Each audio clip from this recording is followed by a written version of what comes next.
Fiesta Americana Travel Tea presenta. Durante meses trataron de ocultarlo, pero hoy eso ya no es posible. A la presidenta del Instituto Nacional Electoral le estalló literalmente una bomba de tiempo en las manos. Y a muy pocos meses de la elección, no solamente la más grande, pero la más compleja de nuestra historia, el INE no tiene un secretario ejecutivo, que es el cargo operativo más importante de todo el sistema electoral. Esta crisis también reveló que hay dos bandos en el INE que no logran ponerse de acuerdo. Y una cascada de renuncias se han manifestado en los últimos días y hoy por hoy la certeza electoral podría estar en juego. Peligrosísimo. El INE, bajo la conducción de Guadalupe Tadei, parece más un campo de batalla que un organismo encargado de garantizar la confianza, la credibilidad en las elecciones del 2024.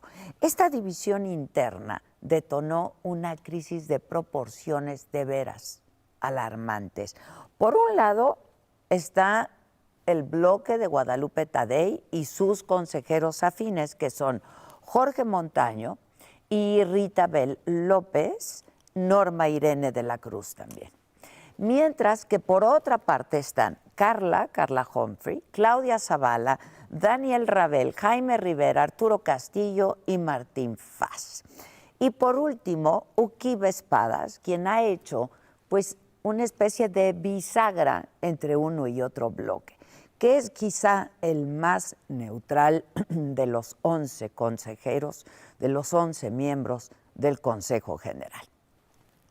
Resulta que tras una sesión que fue reventada el viernes pasado, se suponía que el martes de esta semana los consejeros avanzarían ya en el nombramiento de un secretario ejecutivo, pero eso no ocurrió y la realidad dio un brutal giro de tuerca. En una reunión privada celebrada la tarde del martes, Guadalupe Tadei formalizó las propuestas de dos nombres para ocupar justamente la Secretaría Ejecutiva. Iván María Elena Cornejo, la actual encargada del despacho, y Miguel Ángel Patiño, el director ejecutivo de organización electoral. Y se necesitaban 8 votos para poder ya planchar este nombramiento, pero a la hora de manifestarse a favor o en contra de estos perfiles, Guadalupe Tadei y 3 de sus consejeros afines evitaron decantarse por uno o por el otro. Así como lo estamos escuchando, la propia presidenta terminó bloqueando los perfiles nominados. Esta es la primera vez en los 33 años de existencia del órgano electoral en la que una consejera presidenta presenta una propuesta a la Secretaría Ejecutiva sin comprometer su propio voto, fueron sus propuestas. Este entuerto llega además en medio de la renuncia de importantes figuras, importantes fichas dentro del INE. Una de ellas es la de Jorge Humberto Torres, el titular de la Unidad Técnica de Servicios de Informática, y él es quien garantizaba la operación del PREP, el Programa de Resultados Electorales Preliminares, y también la salida de Carmen Pumarino, encargada de despacho de la Dirección Ejecutiva del Servicio Profesional Electoral Nacional, quien se ocupa de pues todo lo relacionado con los trabajadores de carrera, es decir, con quienes en la práctica hacen posibles nuestras elecciones. Guadalupe Tadei asumió la presidencia del INE hace 8 meses y desde entonces la institución ha sufrido una serie de renuncias masivas que han dejado vacantes algunos cargos que, como decíamos, son clave para la conducción de este organismo.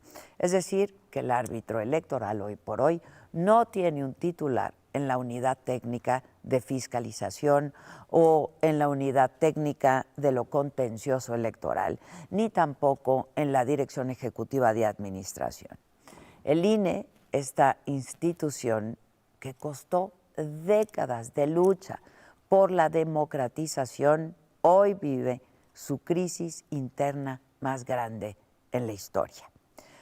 Como el exsecretario ejecutivo Edmundo Molina escribió hace poco en su columna de opinión, hoy el INE parece esforzarse en mostrar sus debilidades y en minar su credibilidad. Y ahora lo que tenemos es un organismo colegiado con un grave problema para generar acuerdos entre los responsables de tomar esas decisiones.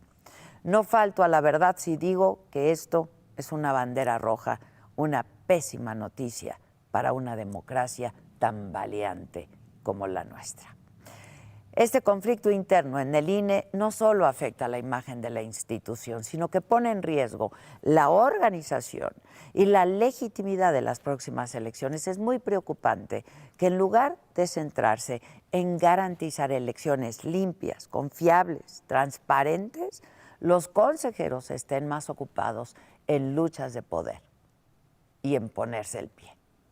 Lo que está en juego es mucho más que un conflicto interno, Es la legitimidad de quienes van a llegar al poder y quienes van a conducir el futuro de nuestro país.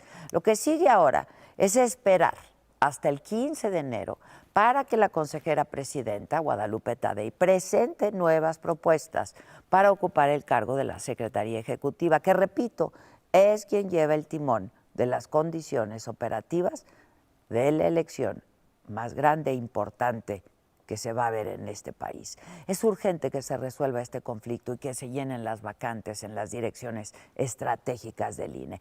No podemos permitir que las divisiones internas, las luchas de poder pongan en riesgo la legitimidad de nuestras elecciones.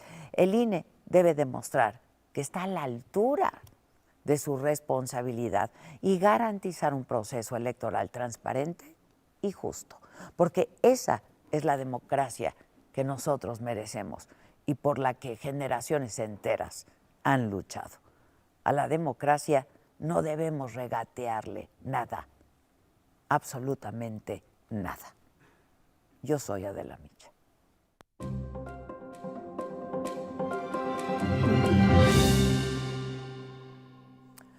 Hola, ¿qué tal? Muy buenos días. Los saludo con muchísimo gusto. No saben la alegría que tenemos todo este equipo de trabajo de poder compartir con ustedes esta transmisión, porque estamos en la bellísima ciudad de Guanajuato, específicamente en este escenario del Teatro Juárez, que fue inaugurado en 1903 y es considerado, porque de verdad lo merece, uno de los teatros más hermosos de nuestro país. Ya lo vamos a ver a detalle.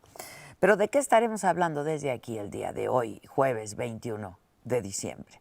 La inflación sigue subiendo, se ubicó en 4.46% en la primera quincena de diciembre. En otros temas, se agotan en algunas farmacias de la Ciudad y del Estado de México las vacunas de Pfizer contra COVID-19. Ya no hay. Las 4 cadenas de farmacias que las venden se comprometen a tener más dosis, eso dijeron, para el día de hoy. Un juez vinculó a proceso a Gloria García Luna y a Edgar Rodríguez, hermana y sobrino del exsecretario de Seguridad Federal de Genaro García Luna. Están acusados de delincuencia organizada y de lavado de dinero. En información política, Morena ya asignó las primeras candidaturas al Senado en 11 estados a operadores de candidatos y a actuales legisladores. En las precampañas, desde Tamaulipas, Claudia Sheinbaum aseguró que lo mejor es que el pueblo elija jueces y ministros de la Corte y que eso es parte de nuestro plan, dijo, de democratización del país. En tanto, Xóchitl Gálvez dedicó su día para grabar promocionales. En información internacional, a 10 días de asumir el poder, el presidente de Argentina, Javier Milei, ordenó la desregulación de la economía mediante un decreto con el que modifica y deroga más de 300 normas. Esto en medio de una protesta masiva en su contra en las calles de Buenos Aires por sus medidas económicas. En los otros temas, la actriz Eiza González revela que pasó por una fuerte depresión este año Y el compañero de rehabilitación de Matthew Perry revela cuánto tiempo pasó sobrio el actor antes de morir. De todo esto y mucho más estaremos hablando desde aquí esta mañana. Así es que quédense con nosotros, lo van a disfrutar muchísimo. Comenten con nosotros, es de nuestras últimas transmisiones de este año y sí les pedimos que la compartan como siempre lo hacen con sus más cercanos y con sus contactos. Y no se vayan, porque ya comenzamos.